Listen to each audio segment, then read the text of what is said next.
भाई अगर 25-26 साल की एज में होना तो एक बात को बड़े ध्यान से समझ लो कि अगर एक रास्ता पूरे डिसिप्लिन के साथ चलोगे ना और अल्ट्रा लग्जरी शो ऑफ करने से बचोगे, अपनी इनकम का 20 से 30% किसी अच्छे म्यूचुअल फंड में डालते रहोगे, इन्वेस्ट करते रहोगे और इसी डिसिप्लिन को 5 से 10 साल तक फॉलो करोगे तो अगले 10 सालों में भाई साहब आप लोग आधी दुनिया से 20 कदम आगे होगे।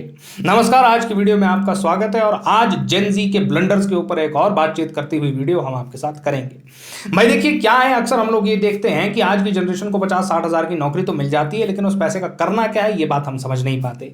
50,000 रुपए की सैलरी है, उसका 80% तक आप ईएमआईज में डाल रहे हैं, फालतू की चीजें आप खरीद कर ले आते हैं, ये जाने बगैर कि अगले 10 सालों तक अगर आप डिसिप्लिन से चलते हो तो जो फाइनेंशियल फ्रीडम की आप वीडियोस देख करके सपने लेते रहते हो ना, वो मुंगेरी लाल के हसीन सपने सच में जो है ना कामयाब हो सकते हैं अगर आप थोड़ी सी कुछ बातों का ध्यान रखें।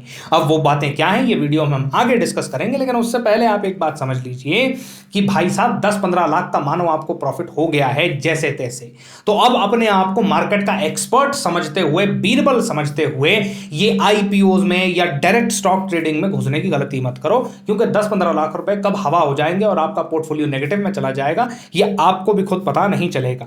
देखो, अगर आप 5 से 7 साल मार्केट में इन्वेस्टेड रहते हो किसी भी म्यूचुअल फंड में, तो क्या होता है ना कि हमने मार्केट में फेजेस देख लिए होते हैं कि अप ट्रेंड कब आ रहा है, डाउन ट्रेंड कब आ रहा है, मार्केट स्टेबल कब हो रही है, तो हम लोगों को ज्यादा अच्छे कॉल्स लेने के लिए जो है वो एक्सपीरियंस मिल जाता है।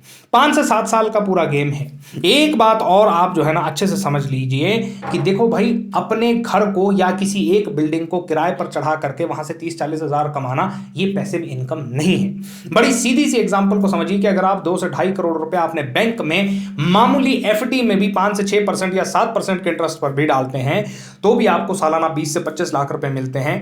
ये 20 से 25 लाख रुपए आप अपनी पूरी एक्सपेंसेस में खर्च कर सकते हैं। This is called passive income.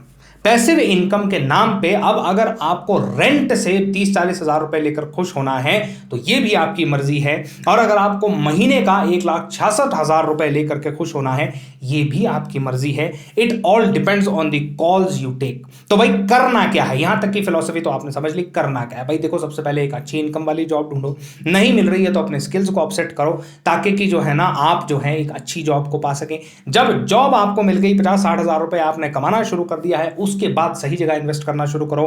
फिजूल में ऑप्शंस ट्रेडिंग में, इक्विटी ट्रेडिंग में मत घुसो, फिजूल में आईपीओज में मत घुसो, सीधे सीधे किसी अच्छे से म्यूचुअल फंड को देखो और उसमें इन्वेस्ट करना शुरू करो। 10 से 15 साल में आपकी लाइफ बदल जाएगी। इससे आसान सूत्र फाइनेंशियल इंडिपेंडेंस का नहीं हो सकता। हाँ, आप इससे उल्टा करना चाहते हो तो ठीक है भैया, आपकी मर्जी है। 3-4 साल बाद आप जो है ना जब भारी लॉसेस में होंगे तो आप मार्केट को और जितने भी फाइनेंशियल क्रिएटर्स हैं उन सभी को गाली देकर के चुपचाप अपनी जॉब पर वापस जा सकते हैं। That is also your choice. बहरहाल आज की वीडियो में इतना ही। अच्छी लगी हो भाई तो लाइक सब्सक्राइब करना मत भूलना।